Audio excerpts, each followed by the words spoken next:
Hola amigos, ¿cómo están ustedes? Tengan todos un buen comienzo de semana. Hoy lunes 27 de julio 2020, bueno, ya finalizando este mes número 7. Bienvenidos a Un Mundo de Economía, por aquí por su televisora del Táchira. Buen comienzo de semana, Fidel, ¿cómo estás? Gracias, muy bien, Darcy, espero que tú también.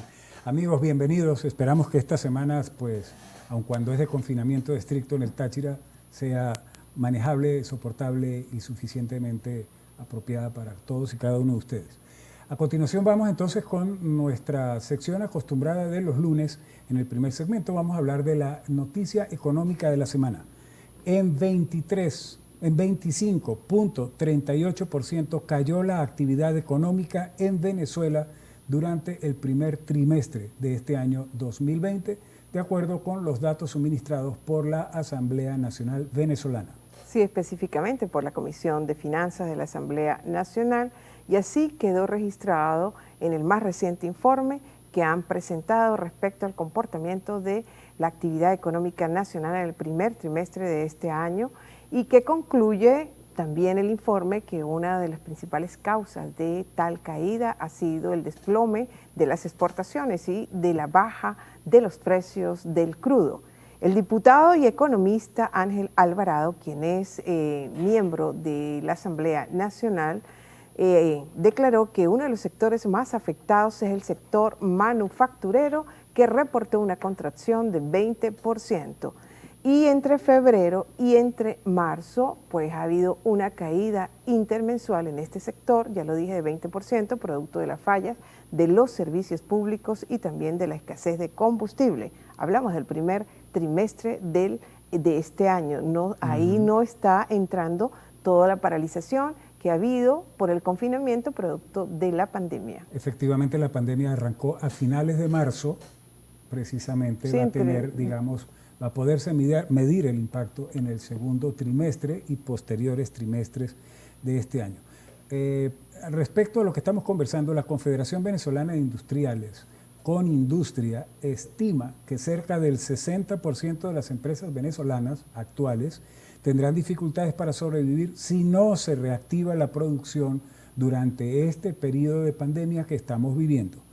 Alrededor, textualmente, de 1.320 de los 2.200 establecimientos industriales podrían cerrar sus puertas si no se aplican planes especiales para su reactivación, informó el primer vicepresidente de Conindustria, Francisco Acevedo, en una entrevista dada a Unión Radio en Venezuela. Acevedo agrega también que aunque la producción de alimentos e insumos de salud se ha mantenido activa bajo los protocolos de bioseguridad, también deben considerarse a los productores de calzado, colchones, pinturas, pegamentos, metalmecánicos, autopartes y otros sectores de producción en un plan de reactivación orientado a reimpulsar la producción nacional, o de lo contrario, el 60% de los establecimientos industriales tendrán que cerrar las puertas en el transcurso de este año, Darcy. Sí, el panorama no es nada gratificante, ya lo ha mencionado, lo han dicho tanto los representantes de Conindustria, Concecomercio como Fede Cámaras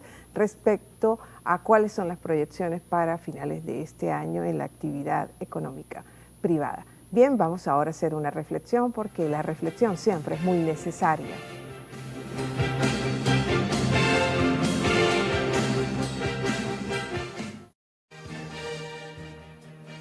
Como muchas también son las incertezas que por la situacionalidad pandémica terráquea nos han surgido, sin importar que sean mayores las constataciones que las incertezas o viceversa. Debemos tomar al lenguaje, al mundo de las lingüísticas orbitadoras derredor de todos nosotros, como si fueran una plaga, como un factor de primer plano en eso de producirnos palabras, frases, imágenes y símbolos con las cuales distorsionamos o nos ayudan a distorsionar la realidad. Un ejemplo vital de ello, y sin ir muy lejos, lo hallamos en el hecho lingüístico del término seleccionado para nombrar la cuarentena. Se nos dice que es un encerramiento, un confinamiento y palabras así, cuando en verdad el proceso de estar en nuestros hogares y en nuestras habitaciones es stricto sensu un resguardo o una protección contra un micromonstruo que hasta ahora sigue orando en su ir y venir y en su salir y entrar, que va y que viene por el mundo con la confianza con que anda un perro por su casa o un conejo retozón y enamorado en el monte. ¿Quieren ustedes otro ejemplo? No es posible un distanciamiento social entre las personas. ¿Por qué? Porque lo social es un tejido de relaciones intangible que no se rompe porque alguien esté a 1,5 metros o 2 metros de separación con otra persona, con otro alguien. Lo social es comprar, es hacer las colas para pagar, ir al supermercado, etc.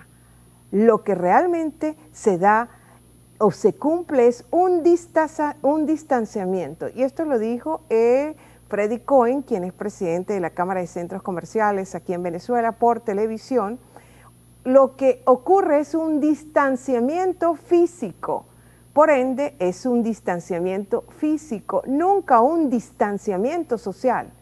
Traemos este aspecto lingüístico a colación para resaltar o para hacer notar que si se es deficiente en la intención de designar términos, ¿cómo será la deficiencia en el obrar y en el frentear una complicada realidad que nos parece imposible? El virus trastoca las estructuras económicas mundiales, sin duda, pero aquí en Venezuela, y con esto cierro mi reflexión, no. El ecuánime y conocido economista e investigador social Luis Enrique Gavasud, en este respecto, hablando con el periodista Eduardo Rodríguez Yoliti el 27 de mayo pasado por el canal IBC, hizo esta afirmación. Como venía en franca bajada la economía en Venezuela, la pandemia es poco lo que le puede agregar. Hasta aquí esta reflexión. Ahora vamos a cumplir con unos compromisos comerciales y no se aparte que ya regresaremos con más de Un Mundo de Economía.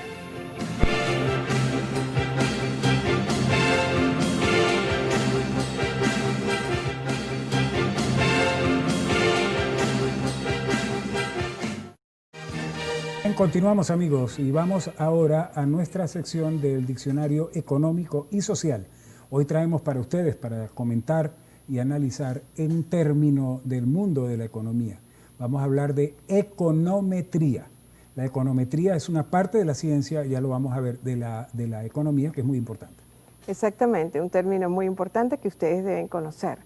Toda disciplina, para ser tomada en calidad de ciencia, debe asumir los números, las fórmulas y las mediciones.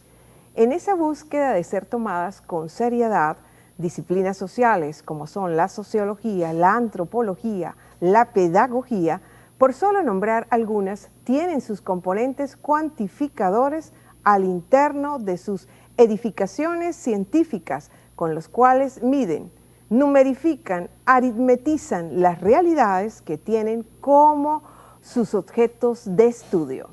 De ahí tenemos la sociometría, la antropométrica y la evaluación estadística del rendimiento escolar como muestras del afán que las impulsa en tanto teorías científicas. La econometría se ha constituido en la rama de la economía más importante, puesto que por medio de ella tanto el profesional en particular como las firmas o consultorías económicas en lo conjuntivo pueden aplicar el acervo de ideas, de informaciones, conocimientos y saberes obtenidos científicamente para que la demanda de datos económicos sea satisfecha y de ese modo poder aplicar planes y proyectos susceptibles de ser llevados a la práctica del mundo material a través de múltiples estrategias gerenciológicas y mercadotécnicas de alta factibilidad, o sea, ese mundo que necesita ser calculado y observado analíticamente en las variables socioeconómicas que se dan en su seno. Fue Powell Chompa, en 1910, el primero que históricamente habló de estadísticas en economía. No obstante, hay que tener en calidad de padre fundador, es justo, a uno de los profesionales, de los dos profesionales que ganaron el primer premio Nobel de Economía. Y me estoy refiriendo a Ragnar Frisch, quien en 1928 y su verdadera econometría tal cual la conocemos. La econometría se basa en 4 pilares fundamentales en cuanto a pilares teórico-metodológicos para desarrollar su contenido. A saber, estos 4 pilares son la estadística económica, la economía matemática, la economía estadística y la teoría económica. Debido al avance de su visión científica, hoy en día también la econometría recurre a las programaciones lineales y a la teoría de los juegos para alcanzar mayores niveles de operatividad en el despliegue que hace como disciplina impredecible. A esto es lo que se refiere la economía. Sí, imprescindible, como es la econometría para la ciencia económica y para otras ciencias, como tal cual tú explicabas hace un momento. Efectivamente, la econometría, pues, como muy bien señalaba Darcy, es el manejo numérico de mediciones desde el punto de vista estadístico y matemático de variables, de datos que se manejan en el desarrollo de la economía en todas partes del mundo. Y son fundamentales para poder ser base de análisis para posteriormente también pues, generar propuestas, generar proyectos, cualquier cantidad de cosas. Y funciona, vaya que funciona en el mundo entero. Quizás en Venezuela, en la actualidad, hacer econometría es algo bastante difícil por las características que tiene la economía venezolana, ¿verdad? Ah, sí, claro, de si que vamos no a responde a leyes, aquí nada funciona de acuerdo a cómo funciona en el mundo entero. No, sobre todo para proyectar escenarios del comportamiento del dólar, por decir algo, o predicciones de la inflación, o cómo estudiar la variable del ingreso real, del Producto Interno Bruto, cuáles van a ser las tendencias en escenarios optimistas, normales y pesimistas, pues es un tanto difícil, ¿no?, para la predicción. Pero sin embargo, ahí están todos esos modelos estadísticos, modelos matemáticos aplicados a lo que son variables económicas y que junto con la teoría de juegos prestan gran utilidad, no solamente a las ciencias sociales, a las ciencias económicas específicamente, sino a otras ciencias que de mucha utilidad y sobre todo para medir muchos aspectos y fenómenos en cuanto a la toma de decisiones y proyecciones del comportamiento que tendrán los individuos. Sí, individuos, eso es muy importante. Y gobiernos. Exactamente, los individuos, exacto. Sí, en términos generales. Bien. Amigos, vamos a hacer un corte y regresamos con más de Un Mundo de Economía en algunos segundos. No se retiren.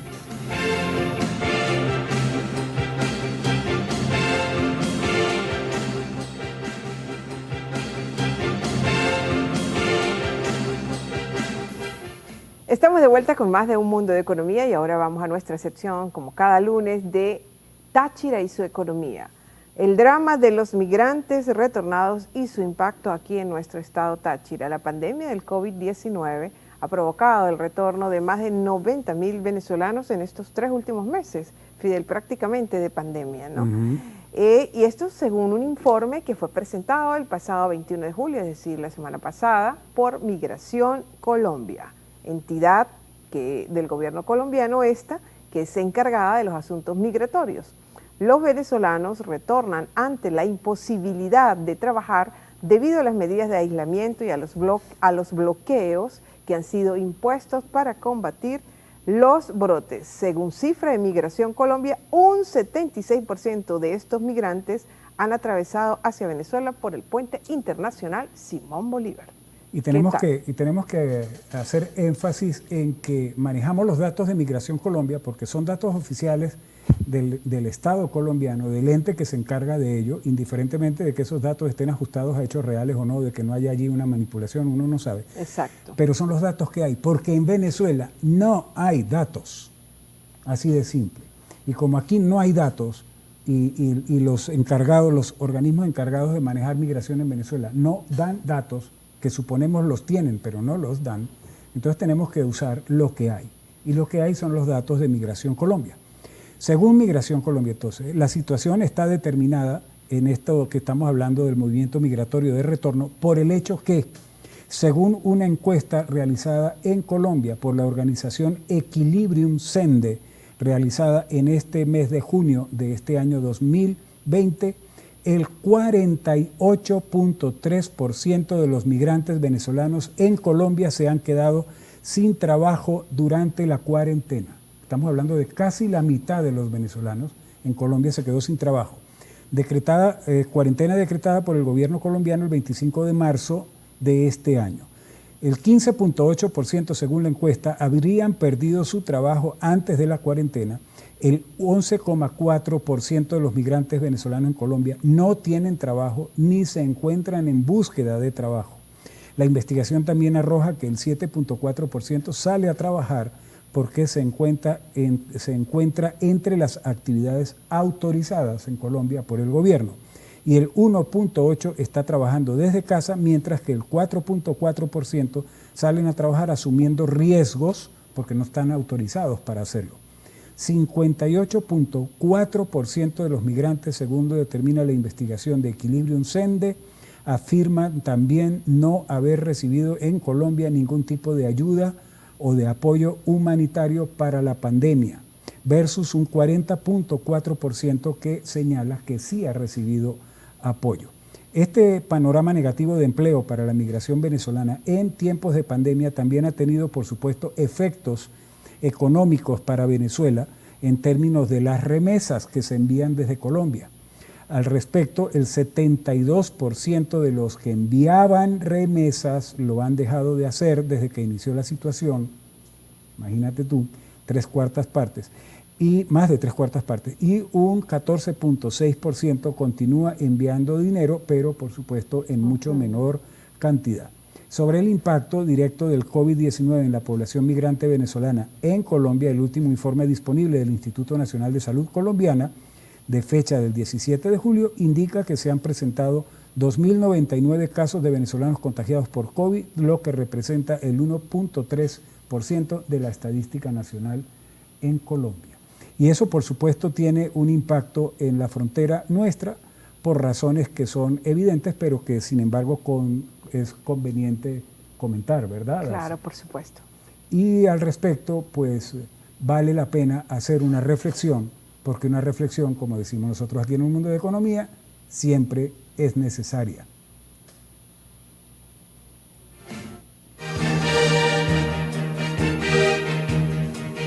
La situación que hoy comentamos en la frontera se impulsa en varios hechos comprobados. En primer lugar, Venezuela es el segundo país con el mayor éxodo de personas en el mundo, después de Siria, según un informe de la Agencia de las Naciones Unidas para los Refugiados, ACNUR. Con más de 5.7 millones de migrantes venezolanos, el país está solo un poquito por debajo de los 6.6 millones de migrantes de Siria y por encima de naciones como Afganistán con 2.7 millones, Sudán del Sur con 2.2 millones y Myanmar con 1 millón, con cerca de 2 millones de ellos solo en la vecina Colombia. 2 millones de venezolanos están en la vecina Colombia. En segundo lugar, se estima que el 48.3% de esos casi 2 millones de migrantes venezolanos en Colombia, como estábamos comentando, se han quedado sin trabajo durante este periodo de aislamiento pandémico. Estos dos elementos están gravitando con más intensidad en la presión que ha generado el retorno de más de 90.000 connacionales en tan solo 4 meses cortos. Debemos y tenemos que esperar, de hecho, que ese número crezca dramáticamente en la medida que el confinamiento por la pandemia se mantenga en el tiempo en Colombia y en otros países y que tengan que regresar muchos venezolanos. Ahora bien, luego que termine la pandemia en un tiempo no determinable en el futuro, la Cruz Roja Internacional advierte que la crisis económica por el coronavirus podría desencadenar migraciones masivas en los próximos meses y años. Los números rojos de la pandemia están acompañados por una crisis social que poco a poco va mostrando sus costuras, puesto que el confinamiento y el cierre de fronteras para detener el virus han destruido los medios de subsistencia de la población nativa y de la población migrante en muchos países, tal cual está ocurriendo en Colombia con la migración venezolana, y podrían llevar a millones de personas más a la pobreza, hecho que, por supuesto, los impulsará a moverse y migrar. Y las fronteras en especial aquellas que, como esta, entre el norte de Santander y Táchira, tienen la característica de estar entre las de mayor actividad en todo el planeta, seguirá siendo el escenario de esos movimientos migratorios, con todo lo bueno y lo malo que ello implica, en especial si no se organiza y no se legaliza la actividad económica de esta frontera. Y allí precisamente es donde está el reto para las autoridades venezolanas y para los actores económicos de este estado Táchira. Exactamente, y con esta reflexión nosotros tenemos que despedirnos, pero no sin antes darle las gracias por su amable atención. Les invitamos a que nos sigan en nuestras redes sociales, @Un Mundo de Economía en YouTube, Facebook, Instagram y Twitter, por supuesto. Y como no se sabe cómo, ni cuándo, ni dónde el COVID-19 nos pesca, únete a la inmensa minoría que se está cuidando de él. Será entonces hasta mañana martes. Buen provecho y muchas gracias.